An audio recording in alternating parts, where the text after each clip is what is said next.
Welcome to all of you on our YouTube channel. तो चलिए आज हम स्टार्ट करते हैं पॉलिटिकल पार्टीज का पार्ट नंबर 2। तो आज हम पढ़ने जा रहे हैं नेसेसिटीज ऑफ पॉलिटिकल पार्टीज कि पॉलिटिकल पार्टीज की हमें क्यों जरूरत होती है।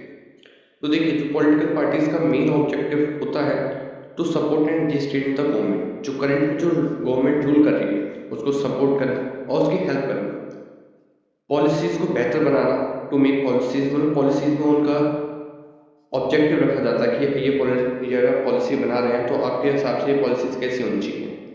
जो पॉलिसीज को अच्छा भी करते हैं वो जस्टिफाई करते हैं और अपोज करते हैं पॉलिसीज को। पॉलिसीज अगर गलत बनी है तो उस पॉलिसीज को अपोज करते हैं, अगर पॉलिसी अच्छी बनी है तो उसको जस्टिफाई भी करते हैं। अगर क्या होगा, अगर हमारे पास हमारे इंडिया के अंदर या फिर हमारे किसी भी कंट्री के अंदर अगर कोई पार्टी हो तो no candidate will make any promise to the people. कोई भी ऐसा कैंडिडेट नहीं बच पाएगा जो वहाँ की आम जनता को कोई प्रॉमिस कर पाए कि हाँ मैं उनके लिए ये सब कर सकता हूँ। Utility of government will be zero. जो गवर्नमेंट का हमारे लिए उपयोग है वो हमेशा बिल्कुल जीरो हो जाएगा। No one will be responsible to the work of the country. ठीक है, कोई भी रिस्पॉन्सिबल नहीं रहेगा कि जो भी काम हुआ है देश के अंदर, अगर वो सही हुआ है तो भी उसके लिए कोई अकाउंटेबल नहीं रहेगा, अगर गलत हुआ है उसके लिए भी कोई अकाउंटेबल नहीं रहेगा, अगर कोई भी पार्टी नहीं है। अगला टॉपिक है how many parties we have, कि हमारे पास कितनी पार्टीज हैं हमारी कंट्री इंडिया के अंदर। तो अगर हम देखा जाए हमारी कंट्री इंडिया के अंदर, उसके अंदर मोर देन 750 पार्टीज हैं जो रजिस्टर्ड हैं इलेक्शन कमीशन से इंडिया की। ठीक है, किसी भी पार्टी को नेशनल पार्टी या फिर एक रिकॉग्नाइज पार्टी तब कहलाई जाती है जब वो पार्टी इलेक्शन कमीशन से रजिस्टर्ड हो। ऐसा नहीं है कि कोई भी ग्रुप ऑफ पीपल अपनी एक सेम आइडियोलॉजी के साथ कहते कि भाई हम एक पॉलिटिकल पार्टी है, नहीं। वो पॉलिटिकल पार्टी तभी कहलाई जाएगी जब वो रजिस्टर्ड होगी इलेक्शन कमीशन ऑफ इंडिया से। But not all these parties are serious contenders in the election. लेकिन ये सारी पार्टीज जितनी भी 750 पार्टीज हैं, इसमें हर सब पार्टीज मतलब सीरियस नहीं है इलेक्शंस को लेकर और उनकी आइडियोलॉजी इतनी अच्छी भी नहीं है। Usually only a handful of parties are effectively in the race to win elections and form the government. देखिए, इन 750 पार्टी में से सिर्फ मुट्ठी भर, मतलब सिर्फ स्मॉल अमाउंट पे, मान लो 50 टू 100 मान लो पार्टीज ऐसी पार्टीज हैं जो इलेक्शन जीतने की रेस में दौड़ती हैं और इलेक्शन जीतती भी हैं, गवर्नमेंट बनाती हैं। मैनी है वन पार्टी सिस्टम और कोalition। देखिए, बहुत सारे लोग, वो हमारे इंडिया में एक चीज होता है कोalition और वन पार्टी सिस्टम, जिसके अंदर क्या होता है दो पार्टी सिस्टम मिलकर एक पार्टी बना देते हैं।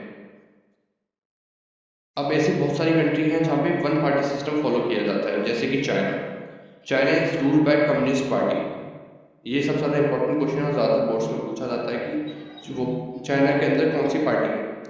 चाइना के अंदर सिर्फ वन पार्टी सिस्टम होता है, वो सिर्फ एक पार्टी का नाम है कम्युनिस्ट पार्टी।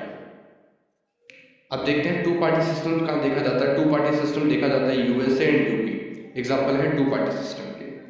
और मल्टी पार्टी सिस्टम का एग्जाम्पल है, जैसे कि हम जानते हैं, इंडिया एंड फ्रांस। इंडिया के अंदर हमने पहले आपको बता चुके हैं कि इंडिया के अंदर 750 पार्टीज हैं। ये देखिए 750 पार्टीज हैं, तो इसलिए इंडिया एक मल्टी पार्टी कहलाया जाता है, मल्टी पार्टी सिस्टम इंडिया के अंदर। अब कहा जाएगा कि नेशनल पॉलिटिकल पार्टी, हम किस पॉलिटिकल पार्टी को नेशनल पॉलिटिकल पार्टी कहेंगे।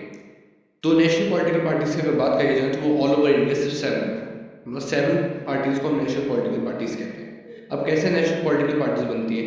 पार्टी ऐसी पार्टी जो 6% अपना टोटल वोट ले लोकसभा इलेक्शन में या फिर असेंबली इलेक्शन में 4 स्टेट्स के अंदर, उसमें लोकसभा के अंदर उसमें 4 स्टेट्स आते हैं।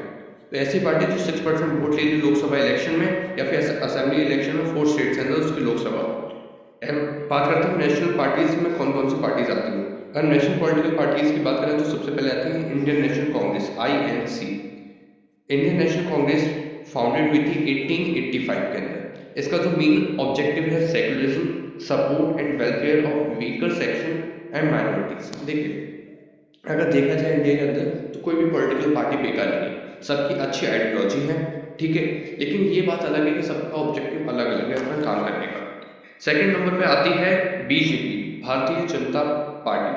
भारतीय जनता पार्टी की बात करें तो फाउंडेड हुई थी 1980 के अंदर। इसका मेन ऑब्जेक्टिव है cultural nationalism is an important element. इसलिए कल्चरल नेशनलिज्म मतलब जो कल्चर था, पुरानी इंडिया का जो कल्चर था, वो उसके लिए मेन ऑब्जेक्टिव वर्क करता है।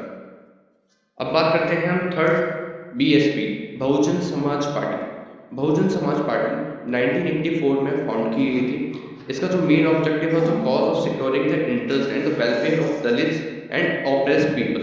इसका जो मेन काम है वो दलित्स के ऊपर काम करना है, और जितनी भी पिछड़ी जाति है, जैसे ऑप्रेस्ड पीपल, जितने पीछे लोग जो रह चुके हैं, बैकवर्ड कास्ट होगी, बैकवर्ड कम्युनिटी होगी, उन सब के ऊपर काम करना। जो हमारी अदर नेक्स्ट पार्टी है वो है CPIM, communist party of India, Marxist.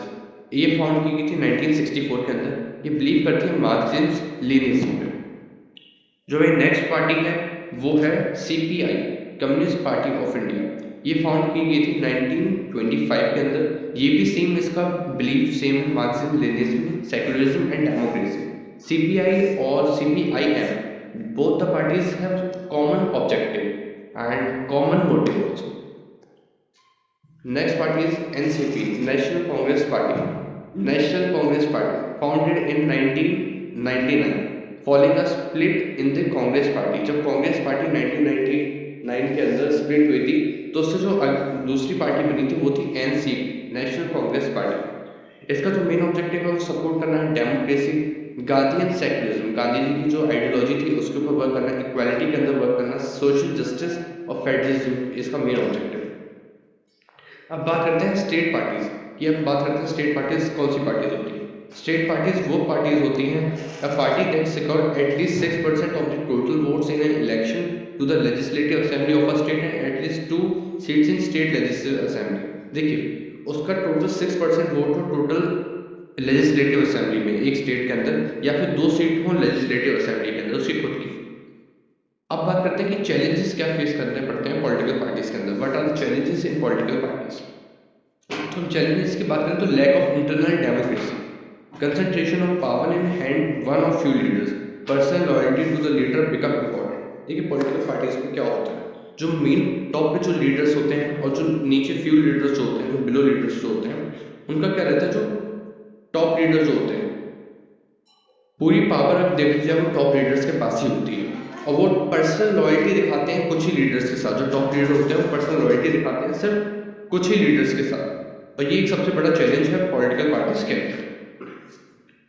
Ordinary members are not aware of the inside party information, cannot influence the members। देखिए, जो नॉर्मल पीपल होते हैं वो अवेयर नहीं होते कि पार्टी की क्या इन्फॉर्मेशन है, और वो इन्फ्लुएंस नहीं कर पाते अदर मेंबर्स को। डायनेस्टिक स्ट्रक्चर, ये एक सबसे बड़ी प्रॉब्लम है जो मेरे ख्याल से पॉलिटिकल पार्टीज के अंदर देखी जाती है, वो है dynastic succession. Leaders favour people close to them. देखिए, लीडर्स जो होते हैं, जितने भी बड़ी बड़ी पोस्ट होती है, जैसे कोई टॉप पे लीडर बैठा हुआ है, मान लो किसी भी पार्टी को फाउंडेड करने वाला पर्सन है, वो सिर्फ अपने परिवार को या फिर अपने क्लोज रिलेटेड पीपल को ही बड़ी पोस्ट पर रखता है। ये एक सबसे बड़ी प्रॉब्लम है और सबसे बड़ा इशू भी है आज की डेट में इंडिया में। Top positions are controlled by the members of family. देखिए, जो टॉप, मैंने आपको जैसे बताया कि जो टॉप पोजीशंस होती हैं, टॉप की जो पोजीशंस होती हैं वो फैमिली मेंबर्स को दे देते हैं, top leaders. No way for an ordinary worker to raise to the top. देखिए, वहाँ पे ऐसी जगह पे, ऐसी पॉलिटिकल पार्टीज के अंदर एक नॉर्मल आदमी के लिए टॉप पे जाना बहुत ही मुश्किल होता है। आपने देखा भी नहीं होगा कि कभी भी कोई नॉर्मल पर्सन एक पार्टी के अंदर बहुत बड़ी पोस्ट पे पहुंच जाता है, अगर वो उसकी आइडियोलॉजी चाहे कितनी भी अच्छी हो। People with independent election nominated candidates have lot of money and support. Rich people companies can influence the policy and decisions. देखिए, role of money and muscle power, ये भी सबसे ज़्यादा मेन वो प्रॉब्लम है जो फेस की जाती है पॉलिटिकल पार्टीज के अंदर। देखिए, जिसके पास ज़्यादा पैसा होता है वो इलेक्शन में अक्सर जीत जाता है। जिसके पास क्रिमिनल पावर होती है, क्रिमिनल मतलब गलत काम करता है, कि उसके पास टॉप की कंपनीज होती है, वो काफ़ी ज़्यादा पैसे वाला है, तो वो इलेक्शन के अंदर भी काफ़ी अपना पैसा खर्च कर सकता है, और इलेक्शन में पैसा खर्च करके वो ज़्यादा से ज़्यादा वोट भी अपने पास ले लेता है। Lack of meaningful choice. देखिए, इंडिया के अंदर ये भी बहुत बड़ा पॉइंट है, लैक ऑफ मीनिंगफुल चॉइस। देखिए, आज की डेट में क्या है, ज़्यादातर पॉलिटिकल लीडर्स सेम आइडियोलॉजी के होते हैं, और देखा जाए तो कोई भी पॉलिटिकल लीडर्स अच्छा नहीं है, ठीक है। तो जो मीनिंगफुल चॉइस है कम है। अगर जैसे आप देखा जाए बीजेपी का, मतलब मान लीजिए किसी भी दो पार्टी का, सपोज करो जो फर्स्ट पार्टी है उसका कोई लीडर है, सपोज करो जो सेकंड पार्टी है उसका कोई लीडर है, तो जो दोनों लीडर को आप देखा जाएगा उनकी आइडियोलॉजी सेम होगी, ठीक है, वो ज़्यादा डिफरेंट नहीं होती। और मेन ऑप्शन है करप्शन तो भाई इंडिया के अंदर सबसे ज़्यादा है। तो थैंक यू सो मच, हमारे चैनल को सब्सक्राइब करें अगर आप पॉलिटिकल पार्टीज का पार्ट 3 देखना चाहते हैं। Thank you.